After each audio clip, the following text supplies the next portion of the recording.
Hi friend, আসসালামু আলাইকুম। আশা করি সবাই ভালো আছেন। আপনারা দেখতেছেন ইনফোটেক। আজকের ভিডিওতে আপনাদের সামনে আমি তুলে ধরবো হোয়াটসঅ্যাপের মেসেজের কিছু সিক্রেট টিপস। চলুন শুরু করা যাক।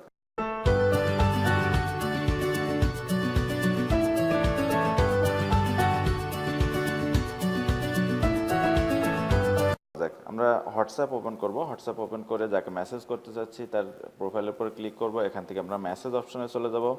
মেসেজ অপশনে গিয়ে আমরা নর্মালি আজকে আপনাদেরকে দেখাবো কিভাবে হোয়াটসঅ্যাপে মেসেজ করার সময় আপনি ফন্ট এবং ফন্ট স্টাইল চেঞ্জ করতে পারেন। ফার্স্ট আমরা দেখব কিভাবে ফন্ট চেঞ্জ করতে হয় হোয়াটসঅ্যাপে মেসেজ করার সময়। এর জন্য আপনাকে ফার্স্ট সিম্বলে চলে যেতে হবে। সিম্বলে ক্লিক করতে হবে, এই সিম্বলটা 3 টাইম।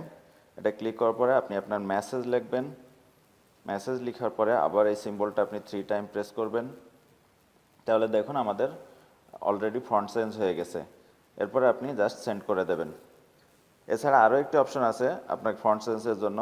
এর জন্য আপনাকে আবার সিম্বলে যেতে হবে। সিম্বলে গিয়ে আন্ডারস্কোর প্রেস করবেন। আন্ডারস্কোর প্রেস করার পরে আপনি আপনার মেসেজ টাইপ করবেন। মেসেজ টাইপ করার পর পুনরায় আপনি আন্ডারস্কোর প্রেস করবেন। দেখুন ফন্ট চেঞ্জ হয়ে গেছে। এভাবে আপনি আপনার হোয়াটসঅ্যাপে মেসেজের সময় ফন্ট চেঞ্জ করে নিতে পারেন। এখন আমরা দেখব কিভাবে এই ফন্ট স্টাইলগুলো চেঞ্জ করা যায়, বোল্ড করা যায় এবং বোল্ড আরও অন্যান্য ফন্ট স্টাইল চেঞ্জ করা যায়।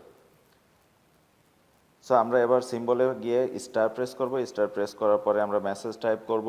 মেসেজ টাইপ করার পরে আবারও স্টার প্রেস করব। দেখুন বোল্ড হয়ে গেছে। এভাবে আপনি খুব সুন্দরভাবে ফন্ট স্টাইল চেঞ্জ করে বোল্ড করে মেসেজ করতে পারেন। এছাড়া আরও একটি অপশন আছে মেসেজ স্টাইল চেঞ্জ করার জন্য, ফন্ট স্টাইল চেঞ্জ করার জন্য আপনাকে সিম্বলে যেতে হবে। সিম্বলে গিয়ে সিম্বলটা প্রেস করবেন। সিম্বলটা প্রেস করার পরে আপনি আবার মেসেজ লিখবেন। আপনার মেসেজ লেখার পরে সেম এই সিম্বলটা আরেকবার প্রেস করবেন। দেখুন মাঝখান থেকে লেখাটা কেটে গেছে। এভাবে আপনি আপনার ফন্ট স্টাইল চেঞ্জ করতে পারেন। এছাড়া এই দুটো অপশন আপনি একসঙ্গে ইউজ করতে পারেন। এক্ষেত্রে আপনাকে যেটা করতে হবে, ফার্স্ট এই সিম্বলটা প্রেস করতে হবে, এরপর আপনি স্টার প্রেস করবেন।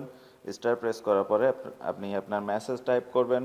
মেসেজ টাইপ করার পরে এগেন স্টার প্রেস করবেন এবং সিম্বলটা প্রেস করবেন। তাহলে আপনার বোল্ড হবে লেখাটা এবং মাঝখান থেকে কেটে যাবে।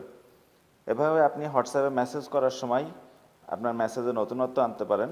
এটা আশা করি আপনাদের ভালো লাগবে। বন্ধুরা, আজকের ভিডিও এ পর্যন্তই। যদি ভিডিওটি ভালো লাগে তাহলে অবশ্যই লাইক কমেন্টস করবেন এবং যারা আমার চ্যানেলে নতুন দর্শক তারা আমার চ্যানেলটিকে সাবস্ক্রাইব করতে ভুলবেন না। Thank you very much.